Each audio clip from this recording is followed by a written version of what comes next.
Assalamualaikum warahmatullahi wabarakatuh. Innal hamdalillah nahmaduhu wa nasta'inuhu wa nastaghfiruhu wa nastahdih wa na'udzu billahi min shururi anfusina wa min sayyiati a'malina.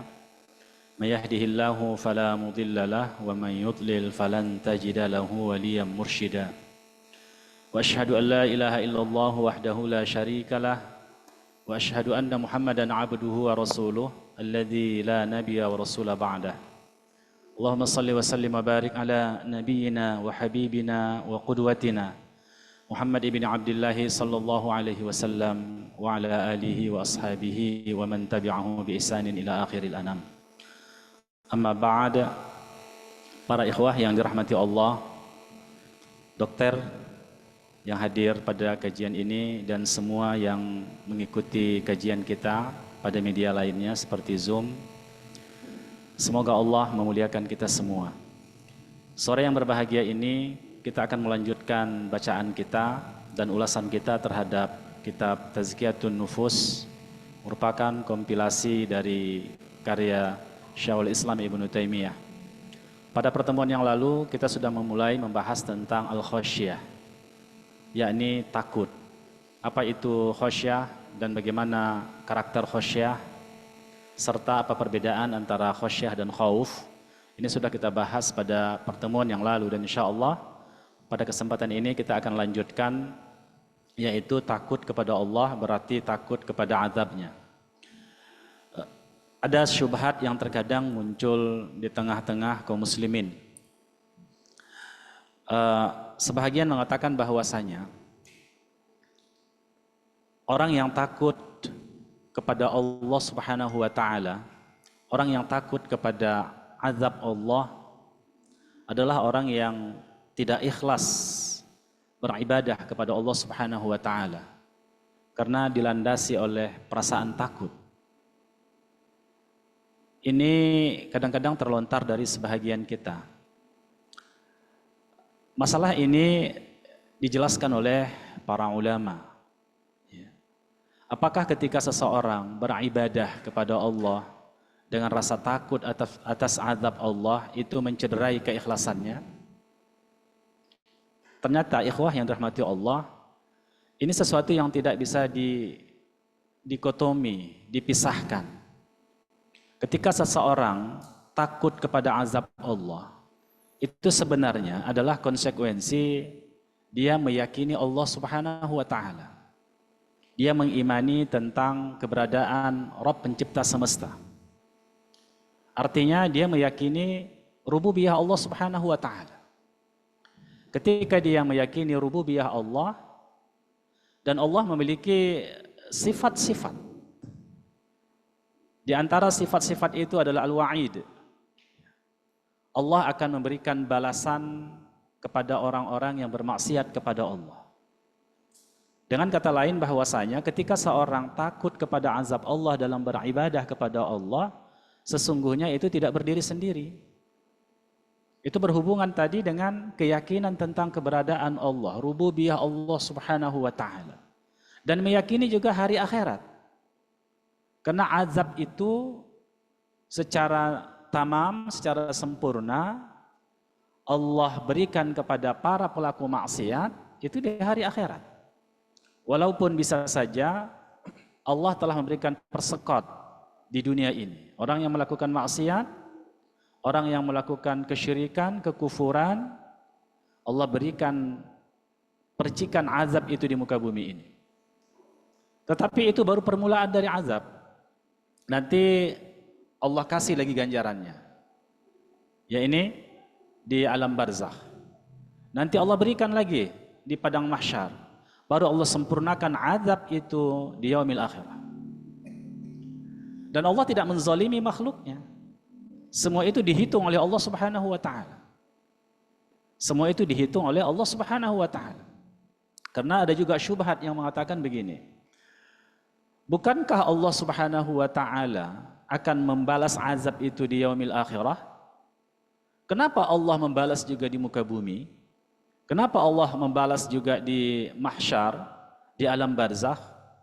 Berarti ada ziyadah, ada tambahan terhadap azab Allah. Ini dihubungkan dengan keadilan Allah Subhanahu wa taala. Karena Allah mengiqab itu kepada hambanya sesuai dengan dosa hamba itu. Jadi ikhwah, ini syubhat sering juga kita dengar. Ini syubhat dari orang-orang yang tidak mengakui azab kubur. Ya. Tidak mengakui azab kubur. Di kubur itu enggak ada azab. Karena di hari akhirat baru ada azab, kata mereka. Tapi sesungguhnya tidak, ikhwah.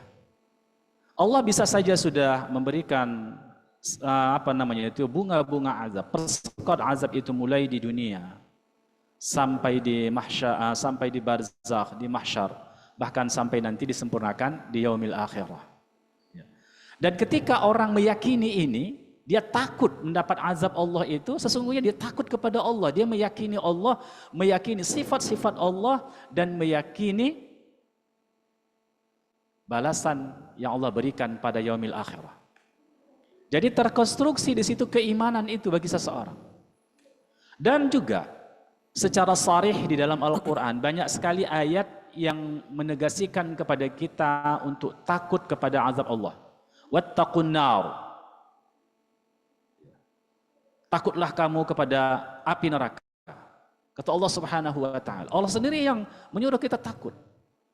Tidak akan mungkin, ikhwah, bertentangan satu perintah Allah dengan perintah yang lain. Allah perintahkan kita ikhlas, mukhlishina lahuddin. Lalu Allah perintahkan kita takut kepada azabnya.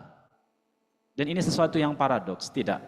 Itu adalah sesuatu yang berhubungan antara satu perintah Allah dengan perintah yang lain. Antara satu syariat Allah dengan syariat yang lain.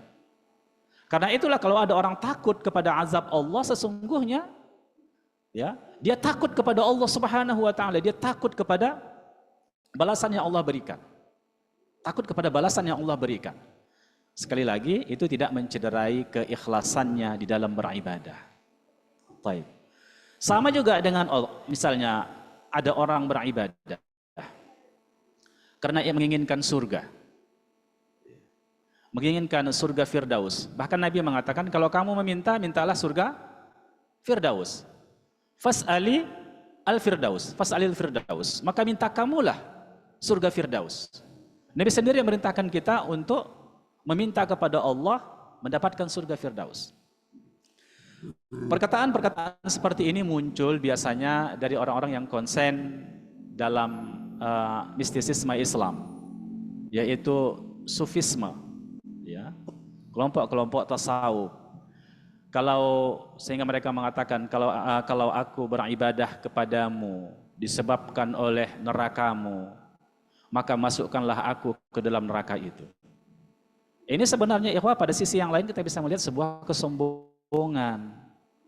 Siapa yang mampu untuk menahan azab Allah Subhanahu wa taala? Enggak ada yang mampu, ikhwah. Bahkan perintah Allah, amar Allah kepada kita harus menjauh dari azab Allah itu. Harus takut kepada azab Allah Subhanahu wa taala. Makanya di sini kita melihat ada sisi kesombongan. Walaupun pada satu sisi dia menunjukkan keikhlasan kepada Allah Subhanahu wa taala, tapi pada sisi yang lain dia menentang syariat Allah yang lain. Dia menentang dan menunjukkan apa itu? Keekstriman. Ya, keikhlasan ekstrim di luar batas syariat. Apakah ketika orang takut kepada Allah, lalu dia salat, dia berpuasa, dia zakat, dan semua kebaikan itu adalah mensyirikatkan Allah dalam keyakinan dalam beribadah? Tidak sama sekali. Justru itu tadi, menunjukkan keikhlasannya beribadah itu kepada Allah Subhanahu wa ta'ala. Silakan dokter untuk dibaca. Bismillah. Takut kepada Allah berarti takut kepada azabnya. Kita sering menemukan bahwa takut di dalam Al-Quran mencakup takut kepada Allah dan takut kepada azabnya, baik di dunia maupun di akhirat. Iya, ini nanti akan diberikan dalil oleh Syekhul Islam. Allah sendiri yang memerintahkan kita, wattaqullah, takutlah kamu kepada Allah, bertakwalah kamu kepada Allah, wattaqun nar, takutlah kamu kepada api neraka. Dan ini adalah nas-nas yang sharih. Ya. Ini mantuk, tak perlu di situ pemahaman. Dengan jelas Allah mengatakan demikian. Sudah diterangkan oleh Allah secara mantuk ya, sarih dijelaskan. Tidak perlu ada mencari pemahaman-pemahaman yang lain. Baik. Sebagaimana di dalam firman-Nya Allah Subhanahu wa taala berfirman dalam surah An-Nazi'at, A'udzu billahi minasy syaithanir rajim.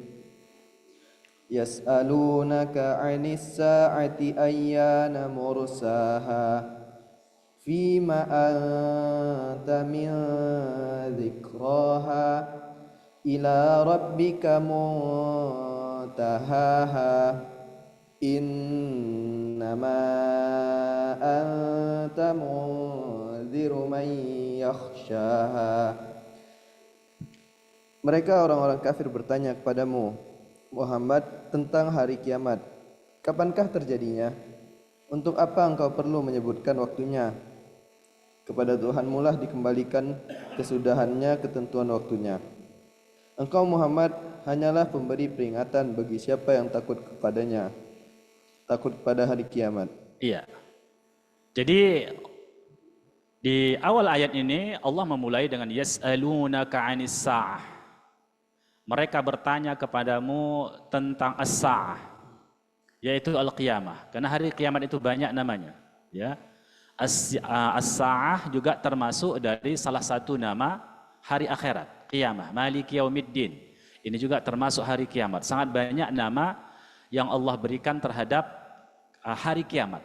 Dan ketika orang-orang kafir bertanya kepada Nabi Muhammad SAW tentang as-sa'ah, apa perlunya kamu mengetahui tentang hari as-sa'ah itu?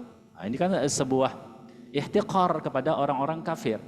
Dan di ayat yang ke-45 Allah mengatakan, innama anta mundziru man yakhshaha. Sesungguhnya engkau memberi peringatan kepada orang yang takut kepada hari kiamat. Karena man yakhshaha di situ hanya itu bentuknya adalah dhamir muannas, yaitu kata ganti untuk perempuan. Kemana dikembalikan? Kepada as-sa'ah. Karena as-sa'ah itu bentuknya juga perempuan, yaitu mu'annas. Jadi, innama anta munzir. Bahkan Nabi itu adalah seorang yang memberi peringatan. Dia diutus untuk memberikan peringatan. Kepada siapa? May yakhshaha. Orang yang takut kepada hari kiamat. Hari pembalasan itu. Hari di mana Allah Subhanahu wa ta'ala menyempurnakan azabnya bagi orang-orang kafir. Baik. Dalam surah Qaf Allah berfirman, A'udzu billahi minasy syaithanir rajim. Fadzakir bil Qur'ani man yakhafu wa'id. Maka berilah peringatan dengan Al-Qur'an kepada siapapun yang takut kepada ancamanku. Al-wa'id, salah satu asma dan sifat Allah Subhanahu wa ta'ala. Maka ketika orang tadi takut kepada hari akhirat, hari kiamat, mereka berarti meyakini sifat Allah Subhanahu wa ta'ala, asma wa sifat Allah. Dan salah satunya itu adalah berhubungan dengan hari akhirat adalah al-wa'id. yakni Allah akan membalasi orang-orang yang melakukan kemaksiatan di hari akhirat. Baik. Dalam surah At-Tur Allah juga berfirman, A'udzu billahi minasy syaithanir rajim. Qalu inna kunna qablu fi ahlina mushfiqin. Famannallahu alaina wa waqana 'adzabas samum. Mereka berkata, sesungguhnya kami dahulu sewaktu berada di tengah-tengah keluarga kami merasa takut akan diazab. Maka Allah memberikan karunia kepada kami dan memelihara kami dari azab neraka. Ikhwah yang dirahmati Allah Subhanahu wa taala, justru di dalam ayat ini dalam surah At-Tur ada korelasi orang yang terbebas dari azab Allah di hari akhirat itu disebabkan mereka takut kepada azab Allah Subhanahu wa taala yang akan terjadi. Di dunia ini mereka sudah takut akan azab Allah itu, maka di hari akhirat Allah bebaskan mereka dari azab Allah Subhanahu wa taala. Ketika seorang takut kepada azab Allah, artinya dia takut kepada Allah Subhanahu wa taala, takut kepada balasan Allah Subhanahu wa taala, meyakini akan adanya balasan itu, meyakini hari akhirat, ya, maka Allah Subhanahu wa taala bebaskan dia dari azab api neraka di hari akhirat. Disebabkan dia mengendalikan hawa nafsunya dari bermaksiat kepada Allah Subhanahu wa taala. Itu konsekuensinya. Dan secara psikologi, ikhwah, betapa banyak Allah Subhanahu wa taala menjelaskan tentang hari akhirat dalam Al-Qur'an. Banyak sekali Allah dengan berbagai nama Allah sebutkan di dalam Al-Quran tentang hari akhirat itu. Kenapa begitu banyak Allah Subhanahu wa taala menjelaskan bagi kita, bagi hamba-hambanya secara kejiwaan, ikhwah? Orang yang takut kepada hari akhirat, meyakini hari akhirat, itu akan memproteksi dirinya dari kemaksiatan. Tatkala dihadapkan kepadanya, ini kesenangan duniawi. Ini kesenangan dunia ini. Orang yang meyakini adanya hari akhirat, dia akan berpikir, kalau diterimanya ini, apakah mencederai akhiratnya atau tidak? Mendapatkan keuntungan ukhrawinya atau tidak? Mendapatkan kerugian ukhrawinya atau tidak? Kalau ini dilakukannya, apakah Allah akan memasukkan dia ke dalam bara api neraka? Maka kesadaran itu akan memproteksi dia, menghalangi dia untuk melakukan kemaksiatan. Oleh sebab itulah, ikhwah, orang kalau semakin yakin dia kepada hari akhirat, ya, semua kita yakin kepada hari akhirat, tapi ada orang yang bisa menghadirkan kesadaran terhadap hari akhirat itu dalam waktu yang sangat lama. Artinya begini, kan ada orang dia yakin hari akhirat, yakin, tapi dalam beberapa waktu dia melupakannya. Ketika dia melupakannya, maka dia membuat maksiat. Tapi ada orang yang bisa menghadirkan itu dalam setiap detik kehidupannya. Akhirnya apa? Itu akan menghalangi dia untuk melakukan segala sesuatu yang memaksiati Allah Subhanahu wa taala. Memang semua kita yakin hari akhirat. Orang-orang muslim, kalau dia tidak meyakini hari akhirat, dia bukan seorang muslim. Iya kan? Tetapi kadang-kadang begini, ada orang dia melupakan, dalam beberapa waktu dia lupa kepada hari akhirat itu. Dia lupa azab Allah Subhanahu wa taala. Dia lupa neraka jahanam. Lalu tatkala dihadapkan kepadanya pilihan, dan pilihan itu adalah melakukan atau tidak, ini merupakan sebuah kemaksiatan, karena lupanya kepada azab Allah, lupanya kepada hari akhirat, tidak hadir itu dalam kesadaran dia terjebak kepada dosa. Dia lakukan dosa. Tapi kalau orang yang bisa menghadirkan itu dalam setiap detik kehidupannya, maka apapun yang dihadapkan kepadanya untuk dipilihnya, pastilah dia punya pertimbangan yang sangat besar. Ini kalau kulakukan ini bahaya sekali. Balasannya azab Allah, balasannya api neraka, dan seterusnya. Dan itu akan memproteksi dia, ikhwah. Oleh sebab itulah makanya Allah sering mengingatkan manusia tentang hari akhirat, tentang azab Allah Subhanahu wa taala. Dan ini bukan sesuatu yang menakut-nakuti secara bukan objektif, memang betul. Itu akan terjadi, ikhwah. Innallaha la yukhliful mi'ad. Ketika Allah memberikan ancaman dan Allah tidak mengampunkan dosa-dosa orang yang melakukan kemaksiatan itu, Allah masukkan mereka ke neraka. Tapi tidak juga kita begini ya, ketika ada satu ancaman lalu kita menta'yin orang itu adalah penduduk neraka, tidak juga. Contoh kasuslah begini. Fa inda ahsanal kalam kitabullah wa khairul hadi hadi Muhammad sallallahu alaihi wasallam wa syarrul umuri muhdatsatuha wa kullu muhdatsatin bid'ah wa kullu bid'atin dhalalah wa kullu dhalalatin finnar. Apakah kita boleh menta'yin kalau ada orang melakukan bid'ah lalu kita katakan dia penduduk neraka? Tidak juga. Karena bisa saja dia bertaubat, iya kan? Dia bertaubat dalam hidupnya sebelum dia wafat, atau dia melakukan amal-amal salih yang itu bisa menghapuskan dosanya, atau mungkin dia ditimpakan Allah musibah, bala, lalu itu menjadi kafaroh dosanya, dia bersabar, itu menjadi kafaroh dosanya, atau hal-hal yang lain, ikhwah. Tetapi Allah sudah memberikan ancaman di situ. Menunjukkan apa? Itu perbuatan yang terlarang dan itu bisa mendapatkan azab dari Allah Subhanahu wa taala. Baik. Demikianlah Allah menjadikan taubat selalu disertai rasa takut. Sebagaimana dalam firman-Nya surah Qaf, A'udzu billahi minasyaitonir rajim.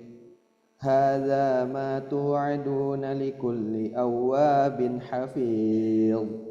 Man khasyiyar rahmana bil ghaibi wa jaa'a biqalbin munib.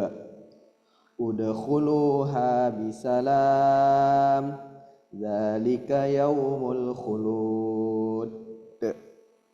Inilah kiamat, inilah nikmat yang dijanjikan kepadamu, yaitu kepada setiap hamba yang senantiasa bertaubat kepada Allah dan memelihara semua peraturan-peraturannya, yaitu orang yang takut kepada Allah yang Maha Pengasih, sekalipun tidak terlihat olehnya, dan dia datang dengan hati yang bertaubat.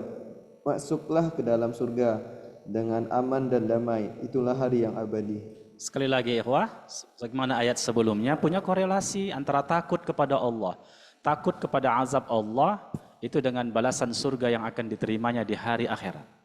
Itu tadi ketika orang takut kepada Allah, maka dia akan memproteksi dirinya kepada tidak melakukan perbuatan kemaksiatan, dan yang kedua adalah kalau dia terjerembab kepada kemaksiatan, dia akan bertaubat.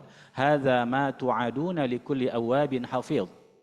Bahwasanya inilah nikmat Allah yang dijanjikan kepadamu, kepada setiap hamba yang senantiasa bertaubat kepada Allah Subhanahu wa taala.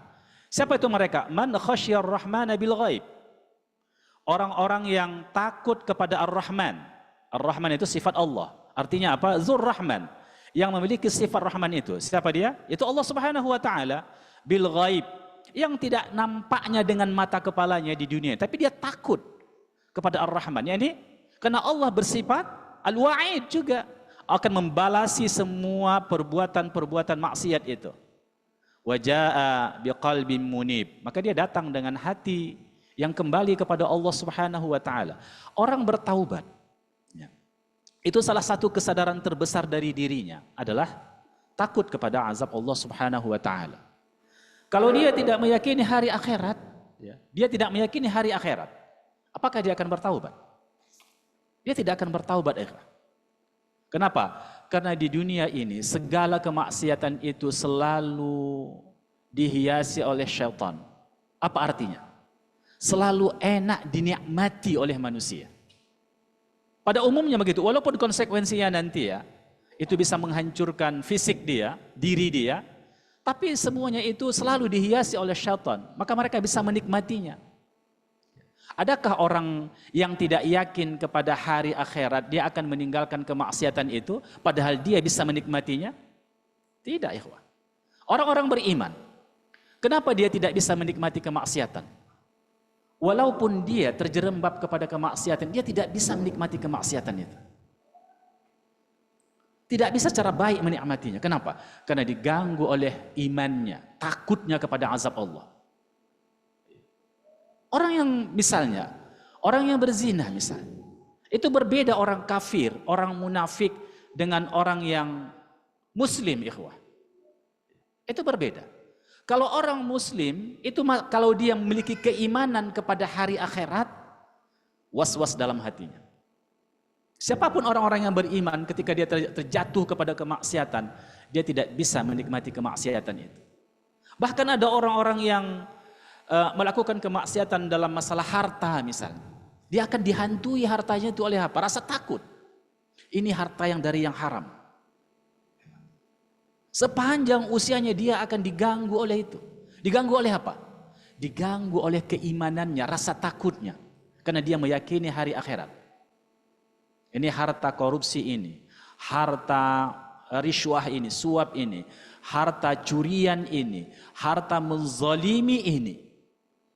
Dia tahu itu dilakukannya. Dan itu mengganggu jiwanya, ikhwah. Dia tidak bisa menikmati. Walaupun secara materi orang melihat dia bahagia, tapi kalau hatinya menderita, semakin dia beriman, semakin dia meyakini, semakin dia tidak bisa menikmati. Maka betapa banyak orang, ya, keluar dari lubang itu dengan menghabiskan semua harta itu. Disebabkan apa? Rasa takut. Oleh sebab itulah ikhwah, maka orang-orang beriman dijaga oleh Allah dengan rasa khasyah itu, takut melakukan kemaksiatan. Dan dia tidak bisa menikmati kemaksiatan itu. Tapi kalau ada orang, dia mengaku muslim, iya kan? Dia mengatakan dia beriman kepada Allah Subhanahu wa taala, beriman kepada malaikat yang senantiasa melihat dia, mencatat perbuatannya, beriman kepada hari akhirat. Tapi dia bisa menikmati kemaksiatan itu dengan senikmat-nikmatnya. Itu punya problem tentang keimanan. Problem sudah sangat parah itu, ikhwan. Sudah sangat parah. Taib. Ya. Makanya orang yang bertaubat itu motivasi utamanya karena takut kepada azab Allah Subhanahu wa taala. Hal ini terjadi karena setiap orang yang takut kepada Allah akan sangat mengharapkan rahmat-Nya. Kemudian ia bertaubat, mencintai Allah, beribadah dan taat kepadanya. Karena inilah yang akan menyelamatkannya dari rasa takutnya dan mendapatkan apa yang ia cintai. Iya. Jadi ikhwah, ini sesuatu yang unik bagi manusia. Ketika dia takut kepada azab Allah dan dia beribadah kepada Allah Subhanahu wa taala, akan tumbuh dalam hatinya rasa cinta kepada Allah Subhanahu wa taala. Ini unik sekali. Makanya yang digunakan sering dalam Al-Qur'an dalam perkara-perkara seperti ini bukan kata khauf, tapi khasyah. Karena khasyah itu adalah takut disebabkan keyakinan spiritualitasnya. Bukan seperti orang takut kepada harimau. Itu tidak khasyah itu. Itu khauf itu. Ya. Karena tak ada unsur spiritualitasnya.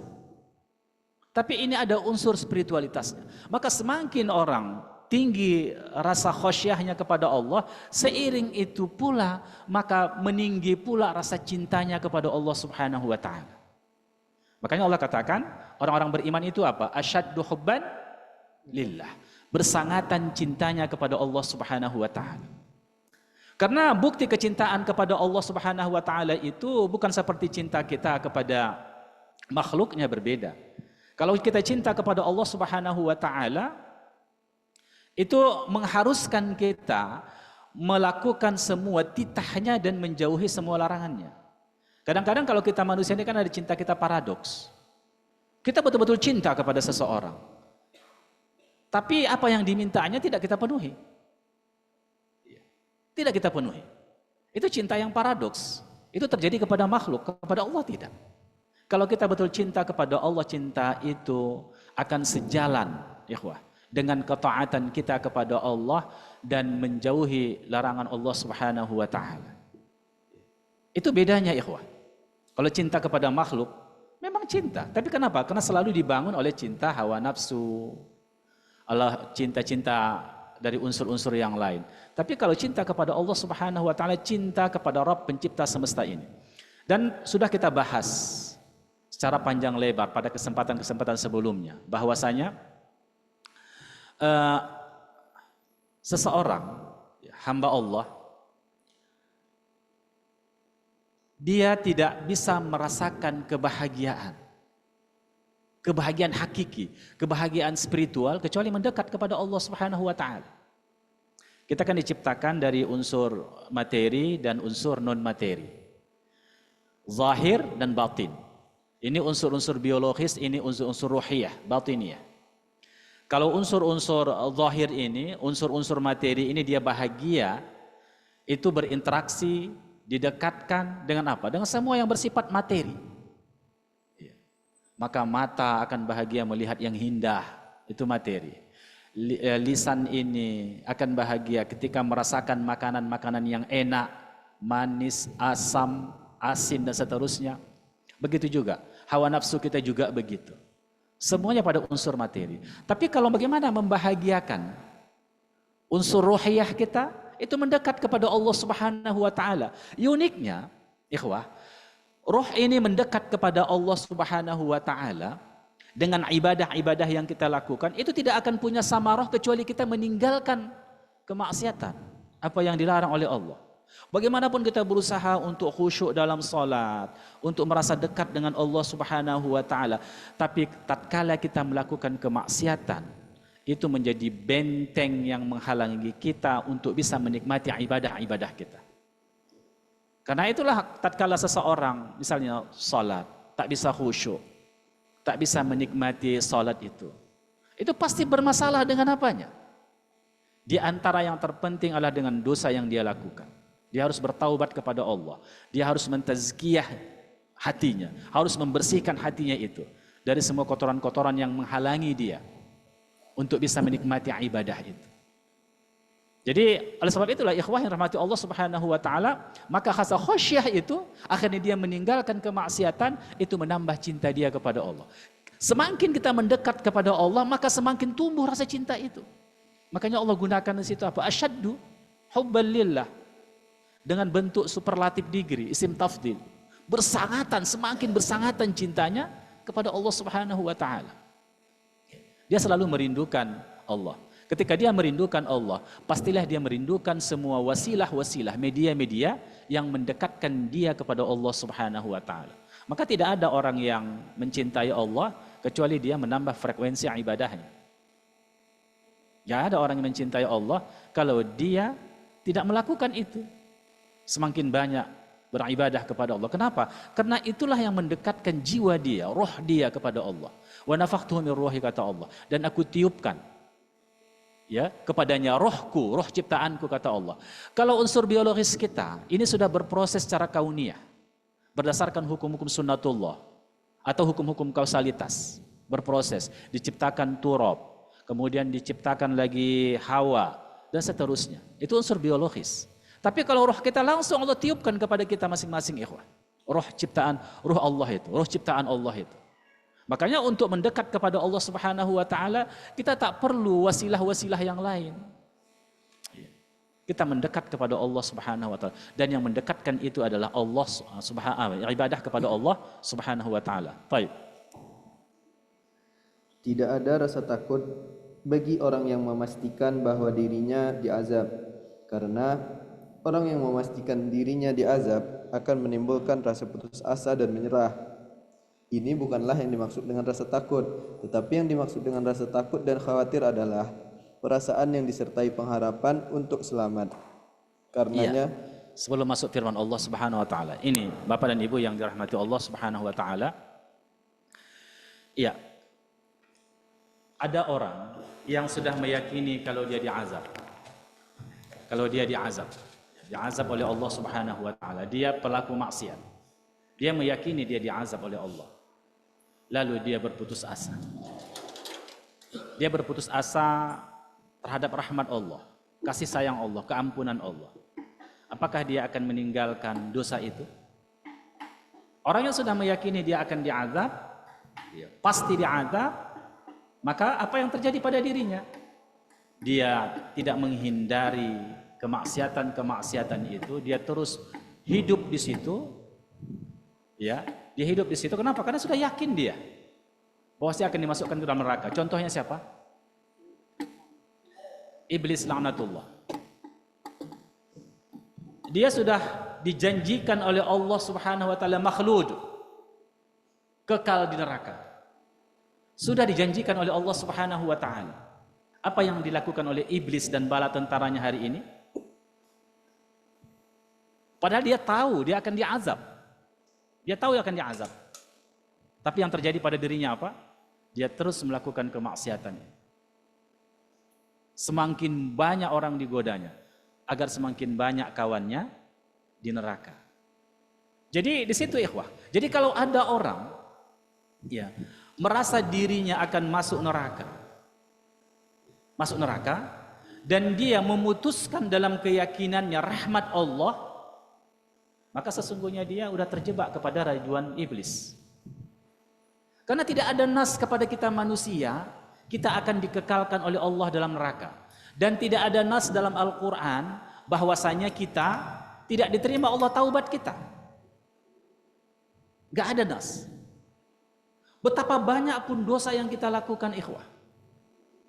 Tapi Allah telah menjelaskan di dalam Al-Quran, di dalam hadis-hadis Nabi SAW, bahwasanya Allah menerima taubat kita. Bahkan Allah suruh segera, jangan tunda-tunda. Sebanyak apapun dosa kita, wasari'u ila maghfiratin min rabbikum. Segera kamu minta keampunan kepada Rabb kamu, kata Allah. Innallaha yuhibbut tawwabin. Bahkan Allah mencintai orang yang bertaubat itu. Siapa orang yang bertaubat? Orang yang muznib. Orang yang melakukan dosa dan dia bertaubat kepada Allah Subhanahu wa taala. Maka tolong jangan disalahpahami. Terkadang ada orang terjatuh kepada dosa. Terjatuh kepada dosa. Dan itu betul-betul menghantui pemikirannya. Itu pada sisi yang lain itu memang keburukan. Tapi pada sisi yang lain bisa saja sebagai wasilah Allah berikan kepadanya untuk mendapatkan rahmat Allah. Akhirnya dengan dosa itu dia bertaubat kepada Allah. Yang dulu dia tak pernah menangis, merintih, kalau ini dia merintih kepada Allah, menangis kepada Allah, teringat dengan dosa-dosa itu yang dia lakukan. Yang dulu dia biasa-biasa saja berdoa, kalau di sini betul-betul khusyuk dia berdoa. Yang dulu dia tidak sering beribadah, tapi sekarang dengan dosa itu yang menghantui diri dia, maka dia rajin beribadah, rajin melakukan ihsan. Jadi pada satu sisi yang lain, itu bisa saja menjadi wasilah. Kita tidak mengatakan bahwasanya dosa itu adalah kebaikan di sini, tidak. Tetapi Allah Subhanahu wa taala menciptakan wasilah-wasilah itu dari berbagai cara. Dari berbagai cara, termasuk ketergelinciran seseorang kepada dosa yang dia lakukan. Baik. Dalam surah Asy-Syura Allah Subhanahu wa taala berfirman, A'udzu billahi minasy syaithanir rajim. Taraz zalimina mushfiqina mimma kasabu wa huwa waqi'un bihim. Kamu akan melihat orang-orang zalim itu sangat ketakutan karena kejahatan-kejahatan yang telah mereka lakukan dan azab menimpa mereka. Iya, baik. Orang yang merasa takut kepada Allah akan bertaubat kepadanya, dan ini akan terjadi jika ia merasa benar-benar takut dan khawatir. Allah berfirman dalam surah Qaf, Man khasyar rahman bil ghaibi wa jaa'a biqalbin munib, yaitu orang yang takut kepada Allah yang Maha Pengasih sekalipun tidak terlihat olehnya, dan dia datang dengan hati yang bertaubat. Ya, taib ikhwah yang dirahmati Allah Subhanahu wa taala. Ini sangat menarik untuk kita bahas. Man khasyar rahman. Yang pertama tadi adalah pilihan kata di sini. Allah Subhanahu wa taala memberikan hikmah yang besar dengan kata khasyah tadi. Tidak kata khauf, tapi kata khasyah. Jadi siapa yang takut? Takut itu memiliki unsur-unsur ruhiyah, memiliki unsur-unsur spiritual. Bil ghaib dihubungkan dengan kata ghaib. Maka kata khasyah itu dihubungkan dengan kata ghaib, menunjukkan takutnya apa? Takut secara spiritual. Dia meyakini Allah Subhanahu wa taala yang tidak hadir di hadapannya. Tentunya ketika dia meyakini Allah Subhanahu wa taala, meyakini semua konsekuensi dari keyakinan itu. Kemudian dengan kata rahman. Kata rahman. Kalau ada orang, kalau Allah tidak memiliki sifat-sifat menerima taubat, sifat kasih sayang, maka habislah kita semua. Tak ada makhluk ini yang selamat, karena semua kita terjebak kepada dosa. Makanya Allah hubungkan kata Rahman. Allah Maha Penyayang. Man khasyar Rahman, takut kepada yang mengasihi, yang menyayangi. Seyogyanya takut kita kepada apa? Yang tidak mengasihi kita kan, yang takut kita dibunuh, seperti orang takut kepada harimau. Ada harimau punya kasih sayang kepada kita? Kan tidak kan? Maka kita takut kepada harimau, berjumpa kita di hutan satu lawan satu, kan begitu?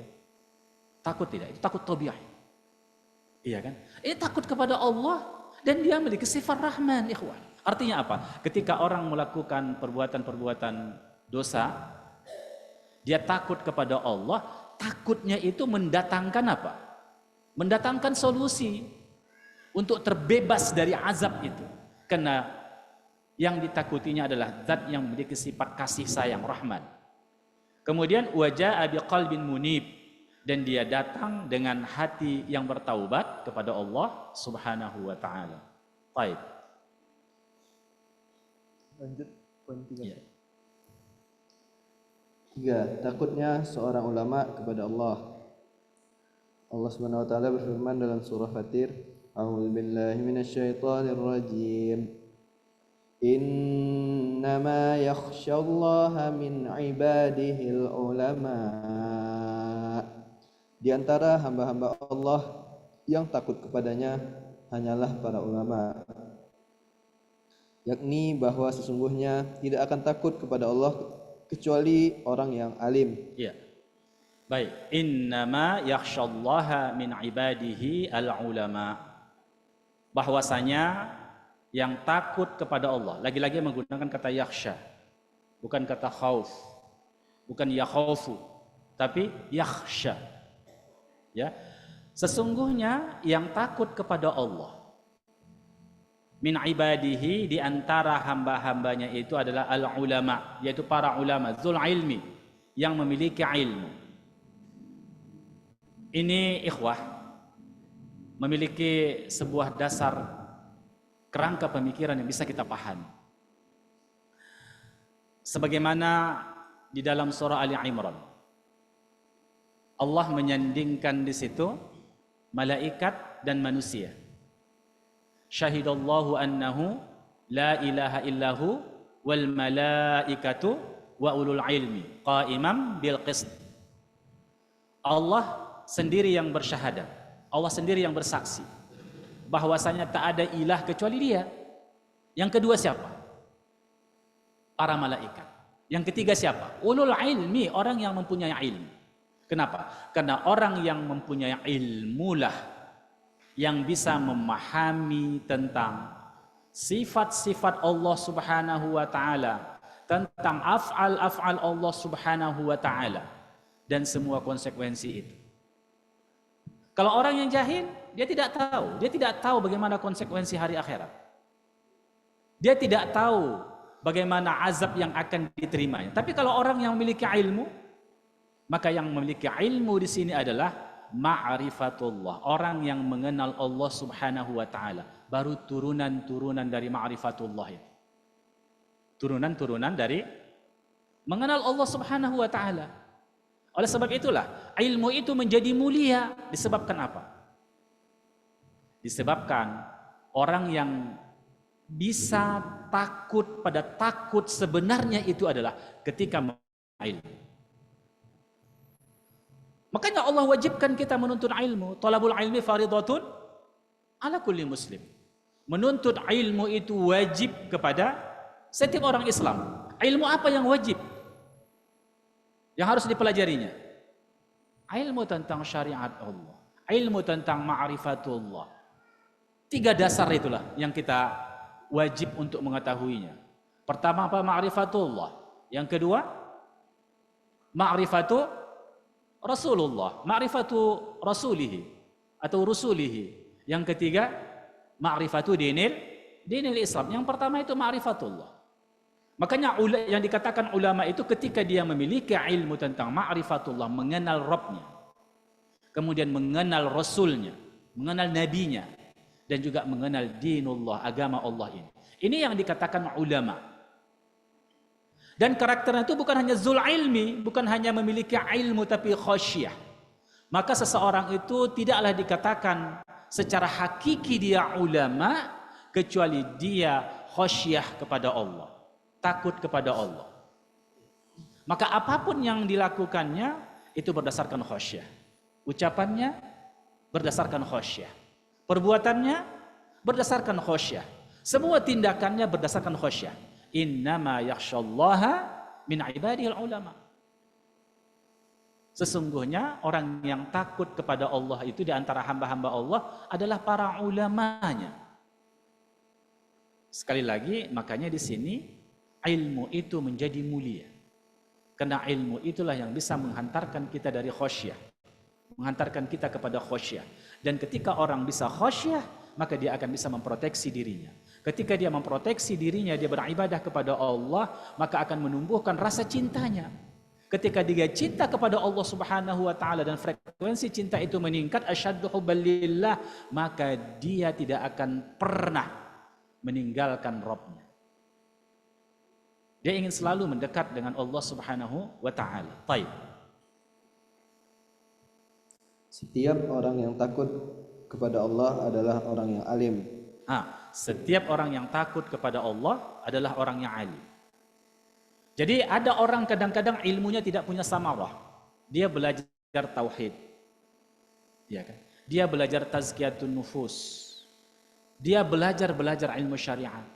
Tapi tetap melakukan maksiat, tetap melakukan dosa, tetap melakukan semua kemungkaran-kemungkaran. Menunjukkan apa? Dia itu tidak alim. Karena ilmunya tidak punya samarah, ilmunya tidak punya buah. Ilmu yang punya buah itu apa? Menghasilkan khasyah. Ada orang sedikit ilmunya, dia baru belajar tauhid, baru usul thalathah, tapi khasyahnya kepada Allah luar biasa. Ada orang sudah tamat kitabut tauhid, kasyfus syubhat, dan kitab-kitab besar yang lain, aqidah at-tahawiyah sudah hafal, syarah-syarahnya sudah, semua dipelajarinya, tapi tidak punya samarah. Maka sesungguhnya orang itu tidak berilmu pada hakikat. Karena ilmu itu akan melahirkan khasyah, samarahnya khasyah. Jadi kalau di sini siapa sebenarnya yang punya ilmu? Orang yang baru tamat membaca usulus salasah, tapi telah menghasilkan khasyah kepada Allah Subhanahu wa taala. Baik. Dan setiap orang yang bermaksiat kepada Allah adalah orang yang jahil atau bodoh. Iya. Jadi ada orang yang banyak ilmunya, hakikatnya jahil. Banyak ilmunya. Hafal berbagai matan. Iya kan? Hafal berbagai nazam. Mungkin bisa saja dia hafal hadis arba'in. Bukan hanya arba'in, tapi hadis-hadis yang lain. Mungkin kitab-kitab sahih dia hafal. Dan mungkin dia hafal Al-Quran.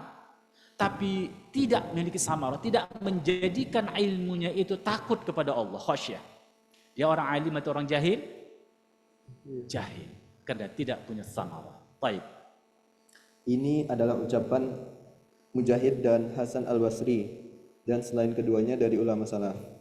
Telah diriwayatkan dari Abdullah bin Mas'ud radhiyallahu anhu ucapannya, cukuplah takut kepada Allah, tanda bagi orang yang berpengetahuan. Iya, cukuplah. Dan cukuplah melawan perintah Allah, tanda bagi orang yang bodoh. Iya, jadi cukuplah kepada Allah Subhanahu wa taala. Cukuplah kita mengatakan orang itu punya ilmu atau tidak, dilihatnya lah. Apakah khasyahnya itu tercermin pada wajahnya? Adakah di wajahnya ini menunjukkan rasa takut?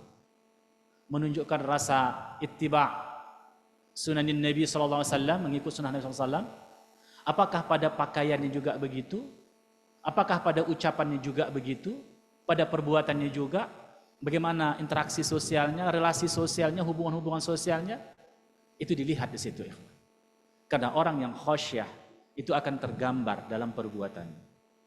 Taib. Keilmuan yang mantap adalah sebab yang menimbulkan rasa takut. Sebagaimana zikir yang mantap menimbulkan rasa takut.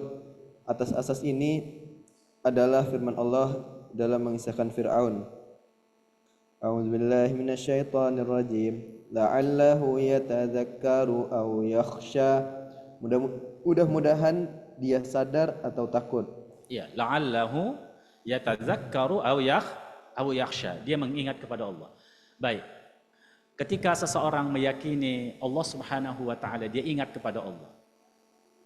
Lalu dia takut akan azab Allah. Dan frekuensi akan menambah juga. Selain rasa takut kepada Allah, rasa takut-takut yang lain. Takut apa itu? Takut tidak mendapatkan kasih sayang Allah. Takut tidak mendapatkan cinta Allah Subhanahu wa taala. Takut tidak tidak mendapatkan kedekatan dari Allah Subhanahu wa taala. Maka muncul, mulai diawali dengan rasa takut kepada azab Allah, api neraka. Dia beramal. Maka muncul rasa takut berikut. Takut tidak mendapatkan cinta Allah. Jangan-jangan cintanya itu bertepuk sebelah tangan. Karena di antara, bahkan para ulama mengatakan di antara tanda amal itu diterima oleh Allah Subhanahu wa taala muncul apa? Rasa takut amal itu tak diterima Allah. Bukan merasa puas amal itu diterima Allah, tidak. Tapi justru merasa takut dia kalau amalnya ini tidak diterima Allah. Kenapa? Ketika Allah tidak menerima amalnya, maka punya konsekuensinya besar ya. Selain tadi azab Allah, Allah akan menjauh dari dia, Allah tidak mencintainya, maka semuanya menjadi sia-sia. Haba'an mansura. Apa yang dilakukan? Oleh sebab itulah, maka dalam surah Ali Imran itu Allah berikan gambaran-gambaran dan konsekuensi dari cinta itu kan. Qul in kuntum tuhibbunallah fattabi'uni yuhibbukumullah wa yaghfir lakum dzunubakum wallahu ghafurur rahim. Katakan wahai Muhammad. Karena orang-orang Yahudi sering mengatakan kami adalah kekasih Allah, kami adalah kesayangan Allah, kan begitu kan, kami orang-orang pilihan. Lalu Allah katakan, qul, katakan kepada mereka, in kuntum tuhibbunallah, jika kamu mencintai Allah, qul in kuntum tuhibbunallah fattabi'uni, maka ikutilah sunnah-sunnahku, syariat yang kubawa, kata Rasulullah SAW. Maka bukti wujud cinta kita kepada Allah itu ditentukan oleh bagaimana kepengikutan kita kepada sunnah. Baru yuhibbukumullah wa yaghfir lakum dzunubakum. Allah mencintai kamu dan mengampunkan dosa-dosa kamu. Oleh sebab itu ikhwah, bagaimana posisi kita masing-masing itu lihat kepengikutan kita kepada syariat ini, kepada sunnah-sunnah Rasulullah. Seberapa cinta Allah kepada kita, maka tanya diri kita. Karena ayat ini jelas mengatakan begitu. Ini sharih mengatakan, katakan wahai Muhammad, jika kamu mencintai Allah, ikuti aku. Yani sunnah-sunnah, syariatku. Yuhibbukumullah, baru Allah mencintai kamu. Maka kita lihat, apakah wajah kita ini menunjukkan cinta kita kepada Allah? Maka lihatlah di situ. Apakah wajah-wajah yang mengikuti sunnah? Kan begitu? Begitu juga perkataan kita, perbuatan kita, dan seterusnya. Kenapa? Karena standar dan tolok ukurnya Allah mencintai kita itu seiring dengan kepengikutan kita kepada syariat yang dibawa Nabi Muhammad, kepada sunnah-sunnah yang diajarkan Nabi kepada kita, dari perkataannya, perbuatan dan takrirnya ini. Maka dilihat di situ. Apakah keluarga kita itu dicintai oleh Allah? Maka lihat istri kita, maka lihat anak-anak kita. Seukuran kepengikutan itulah cinta Allah kepada keluarga kita. Kalau di situ semuanya sudah menggunakan syariat Allah, maka bersyukurlah kepada Allah agar Allah menambah nikmat itu. Kalau kita syukur yang sudah ada itu, tambah Allah nikmat. Akan ditambah oleh Allah. La in syakartum la azidannakum wa la in kafartum inna adzabi lasyadid. Di situ dia. Baik, sedikit lagi ditambah ya. Allah menjadikan hal ini menjadi dua macam, di mana tiap-tiap dari keduanya mempunyai ada faedah. Yang pertama, sesungguhnya jika seseorang menyadari bahwa ia adalah diciptakan, sedangkan Allah penciptanya, pengatur dan telah berbuat baik kepadanya, maka hal-hal tersebut akan mengajaknya untuk mengakui kerububiyahan dan ketauhidannya serta mengingat nikmat yang telah Allah anugerahkan kepadanya. Inilah yang sampai situ dulu ya. Jadi jika seorang menyadari dia diciptakan oleh Allah Subhanahu wa taala, dia yakin tentang rububiyah Allah, Allah yang menciptanya, kemudian Allah yang memberinya rezeki, mengatur nasibnya, semua kebutuhannya, kemudian Allah pemiliknya, maka ikhwah tentu itu akan menghantarkan dia pada keta'zimannya kepada Allah, pada pengagungannya kepada Allah Subhanahu wa taala. Dan semakin seseorang menyadari tentang kerububiyahan Allah, maka itu berefek pada apa? Pada kesyukurannya terhadap semua nikmat Allah. Baik ya, sampai di sini kita dulu. Mungkin ada pertanyaan-pertanyaan harus dijawab. Dan insya Allah akan kita lanjutkan nanti di halaman ini juga. Kita akan ulangi kembali tentang la'allahu yatazakkaru aw yakhsha. belum ada. Oh ya, kita tunggu sebentar. Mungkin ada pertanyaan. Kalau tidak yang di sini. Jika ada Ada pertanyaan? Jamaah yang di masjid maupun yang berada di Zoom yang ingin bertanya, dipersilahkan. Nah, Ustaz, ada yang dari masjid, Ustaz? Iya, sudah ada masuk satu pertanyaan. Bagaimana kita mempertahankan rasa takut kepada Allah jika lingkungan kita belum mendukung? Jawabnya hijrah, kan begitu, hijrah. Baik, ikhwah yang dirahmati Allah Subhanahu Wa Taala, kita ini anak zaman di mana kita berada, dan kita anak lingkungan di mana kita berada. Oleh sebab itu, kita tidak bisa memungkiri pengaruh kauniyah dari waktu dan tempat di mana kita berada. Bahkan Nabi SAW mengatakan, kullu mauludin yuladu ala fitrah, innama abawahuma yuhawidanihi au yunassiranihi au yumajjisanihi. Ini jelas bagi kita. Setiap anak itu dilahirkan dalam keadaan fitrah. Apa fitrah itu kemarin? Tauhid, potensi kebaikan, kan begitu, dalam keadaan fitrah. Tapi akhirnya apa? Ibunya lah yang merusaknya, ayahnya lah yang merusaknya hingga dia menjadi Yahudi, menjadi Nasrani atau Majusi. Itu pengaruh apa? Pengaruh lingkungan, pengaruh pendidikan dan pengaruh lingkungannya. Itu yang merusak dia. Dan kita tidak bisa menafikan itu, ikhwah. Dan kita ini juga, ikhwah, kita adalah representasi dari siapa? Dari lingkungan kita. Representasi dari siapa? Mewakili siapa kita? Kawan-kawan kita. Siapa yang menjadi sahib kita? Siapa yang menjadi khalil kita? Itu tergambar pada wajah kita. Kalau kita berteman dengan orang-orang salih, itu akan tergambar pada diri kita, akan berpengaruh bagi diri kita. Saya yakin antum yang datang kajian di sini, iya kan? Itu mungkin ada unsur-unsur pertemanan, betul tidak? Iya kan? Ada unsur-unsur pertemanan. Coba antum tidak ada berteman dengan orang-orang yang ngaji kan begitu, antum tidak akan ngaji. Begitulah. Oleh sebab itu maka itu sangat bagi antum yang punya kelapangan rezeki, iya, bisa memindahkan rumahnya kan begitu. Iya, hijrah. Dari situ cari lingkungan yang baik. Walaupun Ustadz juga tidak mengatakan begini, bahwasanya di zaman sekarang ini ada lingkungan yang steril dari kemaksiatan, dari kejahilan. Sukar juga kita mencari lingkungan saat ini ya. Dimanapun tetap ada tantangannya. Tapi lihatlah frekuensinya, tinggi rendahnya di mana yang memungkinkan. Kalau kita tidak bisa mendapatkan belum, kita tahu sudah bahwasanya lingkungan itu sangat mempengaruhi kita. Maka ciptakan lingkungan-lingkungan yang baik. Bersahabatlah dengan orang-orang yang baik, dengan orang-orang yang saleh. Dan insya Allah kita juga akan menjadi saleh. Iya kan? Bahwa seseorang itu ma'a khalilih, kata Nabi, ya kan? Bersama sahabatnya. Itu tadi, kita ini representasi dari orang-orang yang dekat dengan kita. Siapa kita sebenarnya?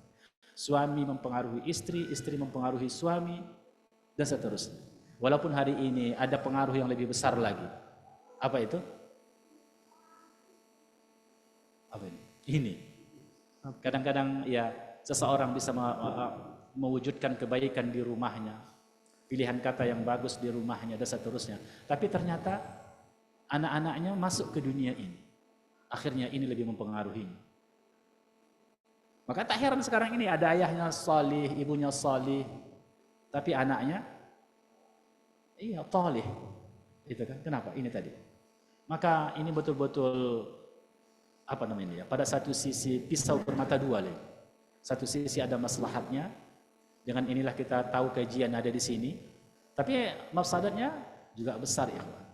Oleh sebab itu apa? Bukan pada ponselnya sesungguhnya, tapi pada orang yang memegangnya.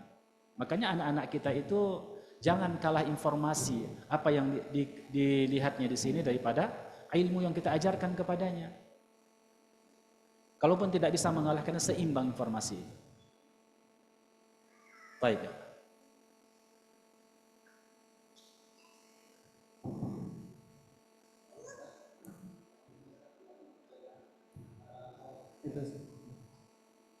Ada yang ingin bertanya? Oh, iya.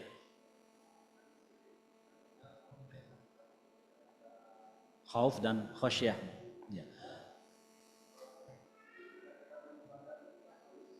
Mungkin boleh didekatkan mic-nya Pak. Buat kasih ini. Didekatkan mikrofonnya supaya terdengar sama jemaahnya.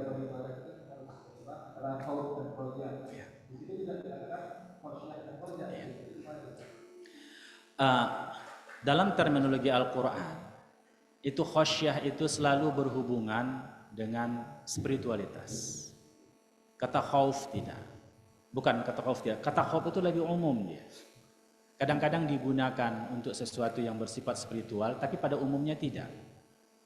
Pada umumnya bersifat tabi'i. Itu khauf. Ini antara umum dan khas. Kalau khauf itu umum dia, mencakup di situ semuanya. Tapi kalau khasyah, garis besarnya itu berhubungan dengan spiritualitas.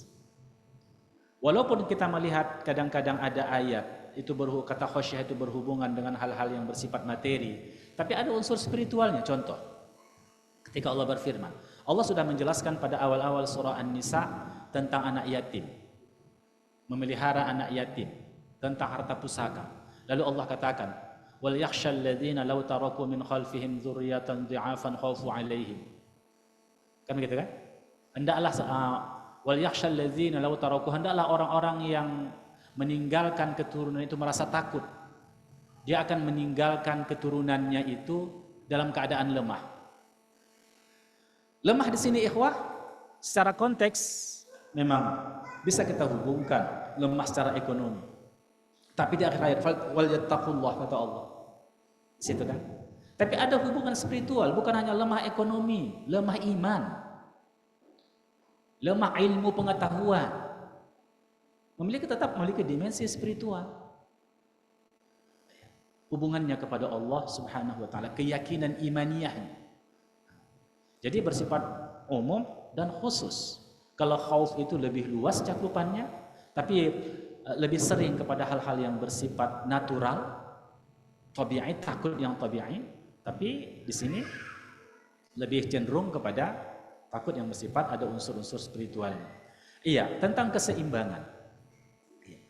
Ayat Al-Quran itu Nabi itu mubasyiran wa mundhir, basyiran wa nadhira, kabar gembira dan peringatan, memberikan informasi tentang surga, memberi informasi tentang neraka.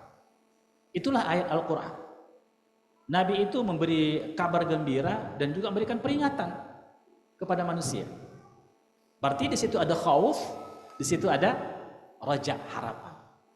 Dan seorang manusia yang stabil kejiwaannya, kedua hal ini ada pada dirinya.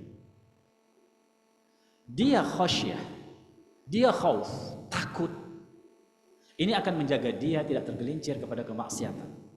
Tapi dia raja, dia punya harapan kepada Allah. Bahwasanya apa? Dia manusia yang bisa tergelincir dan punya dosa, tapi dia punya harapan dosanya diampunkan oleh Allah. Maka di sini dia bisa memproteksi dirinya, di sini dia punya optimisme.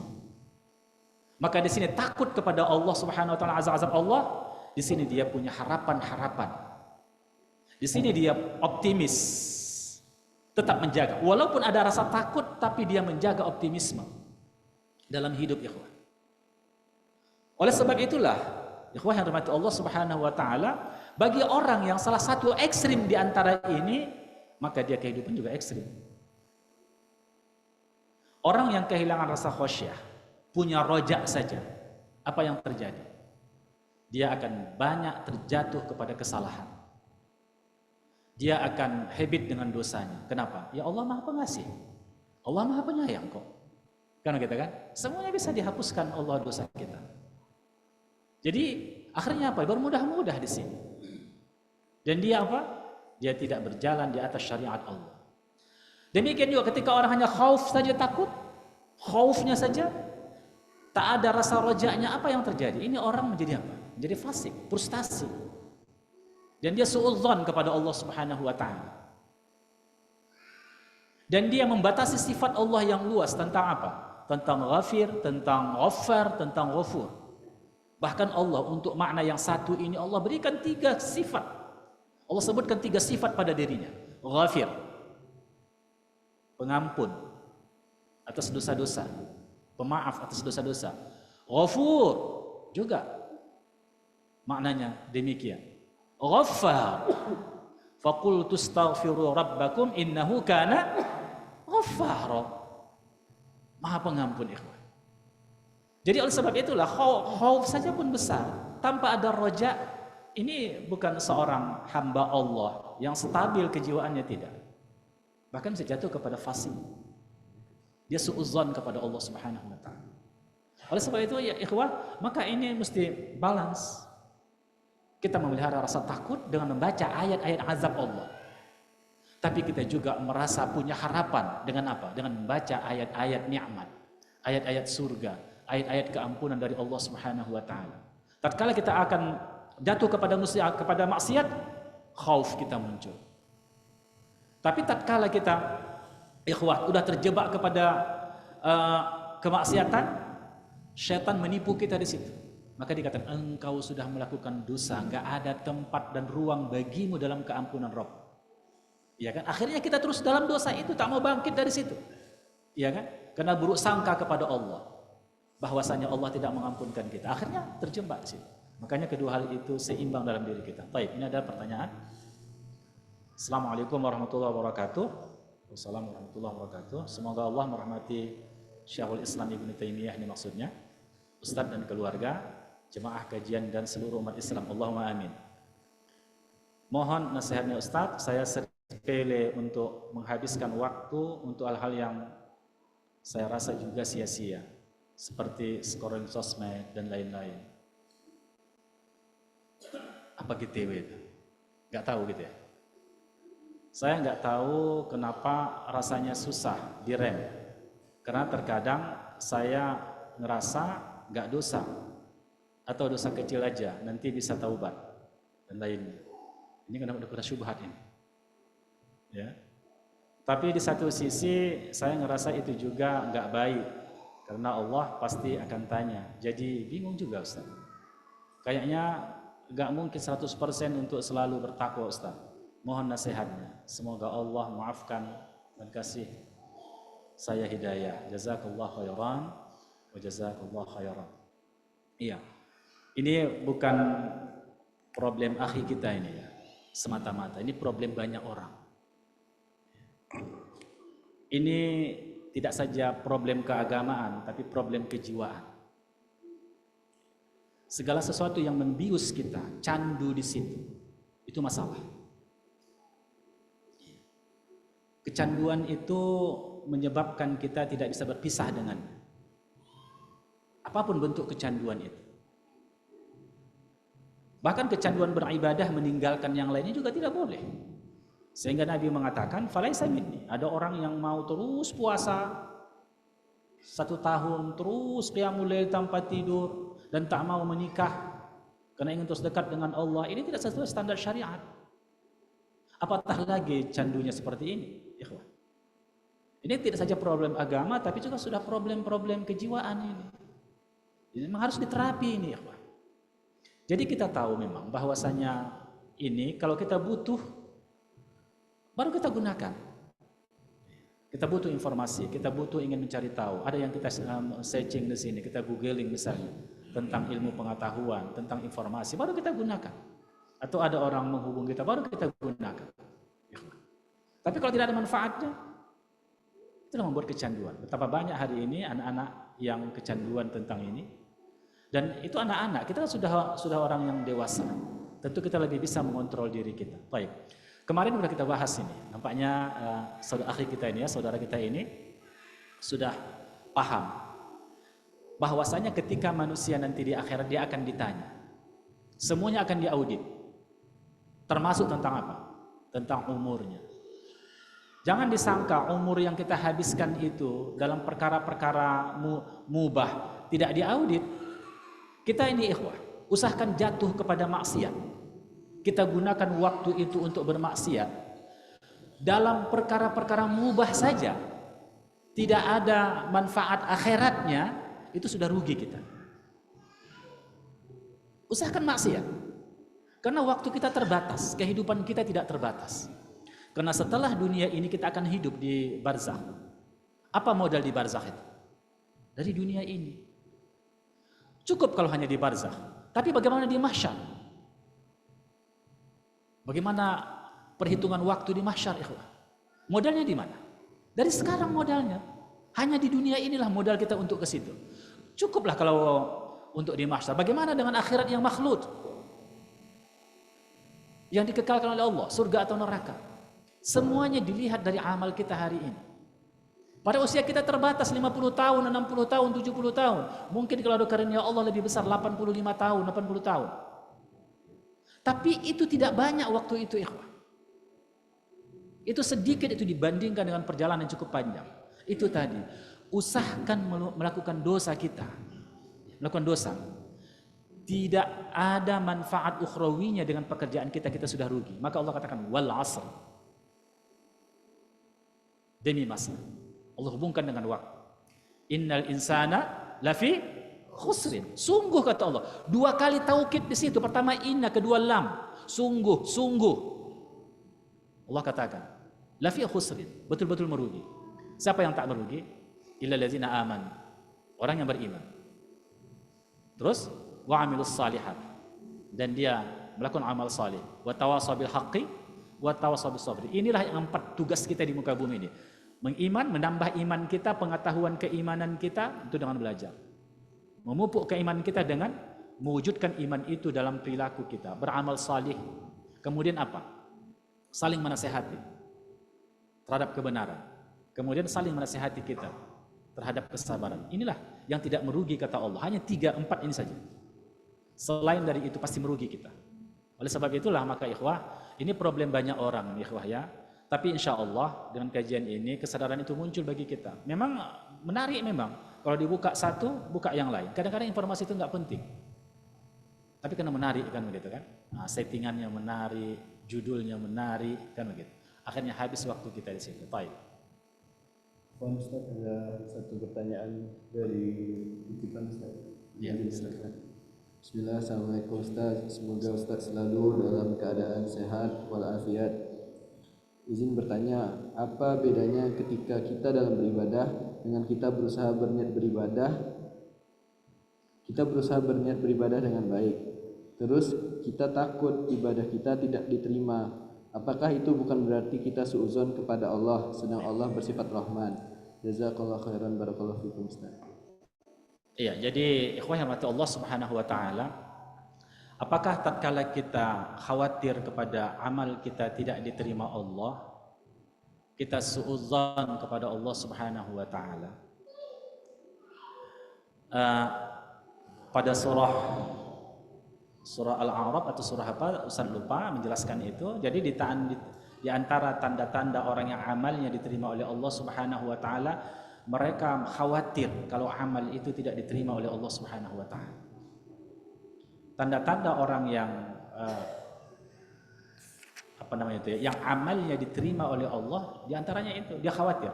Kalau ada orang khawatir amalnya tidak diterima oleh Allah, dia khawatir kepada Allah atau khawatir kepada dirinya? Hah? Dia bukan khawatir kepada Allah, dia khawatir pada dirinya tidak memenuhi standar yang Allah berikan. Apakah itu standar keikhlasan atau standar amaliyahnya, sunnahnya, syar'iyahnya? Dia tidak mencederai husnuzannya kepada Allah. Kalau Allah akan terima itu amalnya. Tapi Allah berikan standar, Allah berikan syariat kepada kita tentang keikhlasan. Apakah ibadah itu betul-betul ikhlas kepada Allah? Gak tahu kita. Apakah kita sudah mencocoki sunnah Rasulullah? Iya kan? Sepengetahuan kita mungkin. Tapi ada yang tersimpan, ada yang terabai kita dari situ. Bukan kepada Allah kita husnuzan, tapi kepada amal kita sendiri. Bukan kepada Allah, tapi amal kita itu. Jadi orang yang takut amalnya tak diterima Allah, apa yang akan dilakukan? Dia akan introspeksi pada hatinya, keikhlasan. Dia akan tumbuhkan keikhlasan, akan tumbuhkan itu.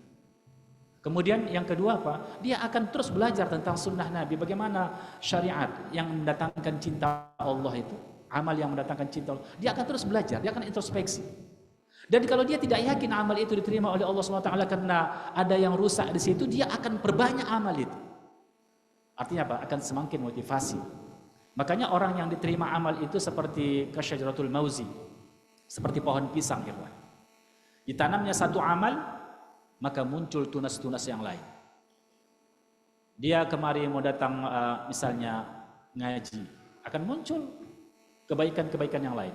Apa kebaikan? Diampunkan Allah dosa-dosanya. Kan begitu kan? Dapat dia ilmu di situ. Kan muncul kebaikan lain. Akhirnya apa? Dia amalkan, muncul kebaikan-kebaikan yang lain. Jadi seperti pohon pisang yang ditanam, akan tunas-tunas itu akan muncul. Tapi orang yang sudah pede amal terima Allah, husnuzan kepada Allah, sebab kita husnuzan kepada Allah, makanya kita tadi punya raja harapan diterima oleh Allah. Tapi apa yang akan dilakukan? Dia akan puas dengan amal itu. Dia tidak akan koreksi keikhlasannya lagi, tidak akan koreksi lagi apanya? Apa namanya itu? Kepengikutan kepada sunnah. Ini ada satu lagi Ustaz nampaknya di sini. Pak Dokter. Afwan Ustaz izin bertanya, bagaimana mempertahankan rasa khosyah ketika di waktu sedang futur, dan bagaimana agar menambah rasa khosyah itu? Obat futur itu enggak ada kecuali ya, kita hilangkan kenapa kita futur. Futur itu biasanya karena kemaksiatan yang kita lakukan, maka bertaubatlah kepada Allah.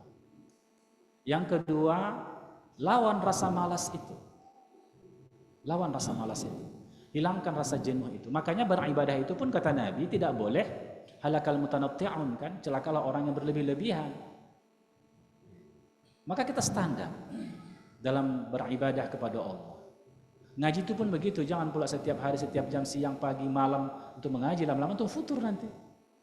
Ada waktu-waktu. Kita butuh ilmu apa misalnya? Kita butuh tentang tazkiyatun nufus. Kita datang kepada majelis tazkiyatun nufus. Kita butuh ilmu tauhid, datang majelis ilmu tauhid. Kita butuh ilmu fiqh, datang ilmu fiqh. Kan begitu. Jangan semuanya pula. Ya bisa futur antum nanti. Jenuh jadinya. Iya kan? Nah, jadi ada waktu, kecuali memang kita bermulazamah, harus di situ kan. Dan berikutnya kembali baca tentang motivasi lah. Futur dalam apa? Dalam belajar misalnya. Ya baca bagaimana fadilah ilmu itu, luar biasa fadilah. Dan insyaallah kita akan kembali semangat. Baik. Demikian saja ikhwah yang rahmati Allah, para dokter dan kita semua yang ada di sini. Semoga Allah memberikan hidayah dan taufik kepada kita dan kita bisa mengamalkan ilmu kita. Memang kita mudah untuk mengucapkan, tapi payah untuk mengamalkan. Kalau bukan dengan taufik Allah, maka kita tidak akan bisa mengamalkan semua ilmu kebaikan ini. Maka kita berdoa kepada Allah Subhanahu wa taala, berikan taufik kepada kita untuk bisa mengamalkan ilmu ini. Subhanakallah bihamdik, asyhadu an la ilaha illa anta astaghfiruka wa atubu ilaik. Wassalamualaikum warahmatullahi wabarakatuh.